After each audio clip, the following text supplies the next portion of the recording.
2 ঘন্টা পর আমরা কিন্তু বক্রেশ্বর ধাম পৌঁছে গেছি। এখানে এসেই তো সবাই টুকিটাকি খাবার খাচ্ছে আর আমরা হচ্ছে পেয়ারা মাখা খাবো। এখন আমরা পেয়ারা খেতে খেতে ভিতরে যাচ্ছি আর ভিতরে যাওয়ার সময় কিন্তু টিকিট কাটতে হয়। টিকিট হচ্ছে 10 টাকা করে। তো এই তো আমরা অলরেডি ভিতরে ঢুকে পড়লাম। এসেই দেখি ফার্স্টে বট গাছ।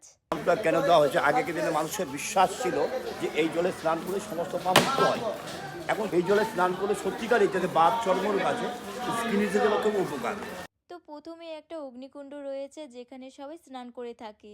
শুনেছি এখানে স্নান করলে নাকি রোগ ব্যাধি ভালো হয়ে যায়। আর এই জায়গাটার নাম হচ্ছে উষ্ণ প্রসবনের অগ্নিকুণ্ড। আমরা যতই সামনে যাচ্ছি ততই গরম জল দেখছি। আমরা তো দেখে ফুল অবাক। এই অগ্নিকুণ্ডটা চারপাশটা আটকিয়ে দেওয়া হয়েছে কারণ এখানে শুনেছি একটা মহিলা হচ্ছে সুইসাইড করেছে। আর এখানে এসেও সুইসাইড করতে হচ্ছে করে, আসলে মানুষ পারেও বটে। আর এই অগ্নিকুণ্ডগুলো হচ্ছে ভগবানের দান। এখনো কেউ বলতে পারে না যে কিভাবে এই গরম জলগুলো ফোটে। আর এই অগ্নিকুণ্ডটা হচ্ছে প্রায় 90 ডিগ্রি, মানে বুঝতে পারছো কতটা গরম।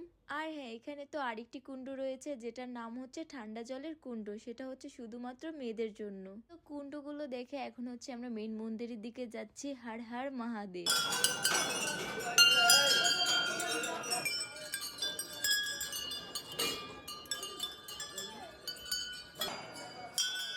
তো অলরেডি কিন্তু মন্দিরে এসে পড়েছি আর এই মন্দিরটা হচ্ছে মহাদেবের। হর হর মহাদেব। এখানে এসে আমরা কিছু সময় দাঁড়িয়ে আছি। আমাদের তো কপাল ভালো যেখানে খুবই ভিড় কম। আর এখানেও কিন্তু আরেকটি হিস্টোরি রয়েছে যেটা আমাদের ঠাকুরমশাই বুঝিয়ে বুঝিয়ে বলে দিচ্ছিল।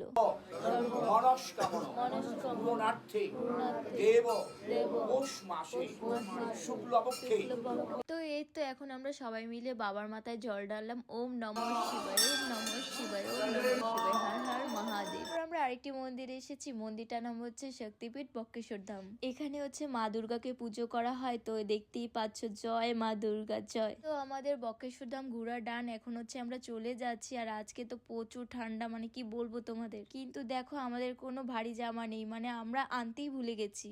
যাই হোক, আমাদের তো বক্রেশ্বর ধাম থেকে তারাপীঠে আস্তে আস্তে প্রায় 2 ঘন্টার মতো সময় লেগেছে। এখন আমরা এসেছি বামাকে এবার বাবার বাড়ি। এখানে তো ভিডিও করা যায় না, তাই তোমাদের সাথে শেয়ার করতে পারলাম না। সো এই জায়গাটা ঘুরে এখন আমরা চলে যাচ্ছি হোটেলের দিকে, কারণ আমাদের সবার খিদে লেগে গেছে। এখন আমরা খাবার খাবো।